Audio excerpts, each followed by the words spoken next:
ఐపీఎల్లో నిన్న ఢిల్లీ క్యాపిటల్స్ కి ముంబై ఇండియన్స్ కి మధ్య జరిగిన మ్యాచ్ లో ముంబై ఇండియన్స్ ఏకంగా 59 పరుగుల తేడాతో విజయం సాధించింది. అయితే ఈ మ్యాచ్ వెనుక కుట్రకోణం దాగి ఉందని క్రికెట్ అభిమానులు ఆరోపిస్తున్నారు. ఈ మ్యాచ్ లో అంపైర్లందరూ అమ్ముడు పోయారని, ముంబై ఇండియన్స్ ఓడిపోకుండా అంపైర్లను కొనుగోలు చేసిందని రచ్చరచ్చ చేస్తున్నారు. ఇది ముంబై ఇండియన్స్ కాదు, అంపైర్ ఇండియన్స్ అంటూ పేరు మార్చి దారుణంగా ట్రోల్స్ చేస్తున్నారు.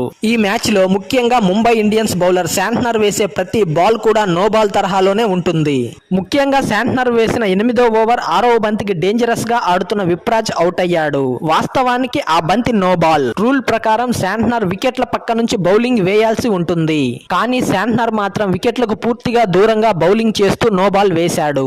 అయినప్పటికీ అంపైర్ దానిని గమనించకుండా అవుట్ ఇవ్వడంతో స్టేడియంలో ఉన్న ఢిల్లీ అభిమానులు ఒక్కసారిగా షాక్ అయ్యారు. అలాంటి బంతికే ఢిల్లీ ఆటగాడు అభిషేక్ పోరల్ కూడా అవుట్ అవ్వడంతో నో బాల్ అని కూడా చూడకుండా అవుట్ ఎలా ఇస్తారంటూ అంపైర్లు అమ్ముడుపోయారంటూ క్రికెట్ అభిమానులు మండిపడుతున్నారు. అలాగే విప్రాజ్ స్ట్రైట్ గా 6 కొడితే దాన్ని బౌండరీగా ప్రకటించారు. ఇలాగే చాలా మంది ఢిల్లీ క్యాపిటల్స్ ఆటగాళ్లు అవుట్ అయ్యారు. ఇలా అంపైర్లను కొనుగోలు చేసి ముంబై ఇండియన్స్ ప్లే ఆఫ్ చేరిందని క్రికెట్ అభిమానులు చెబుతున్నారు.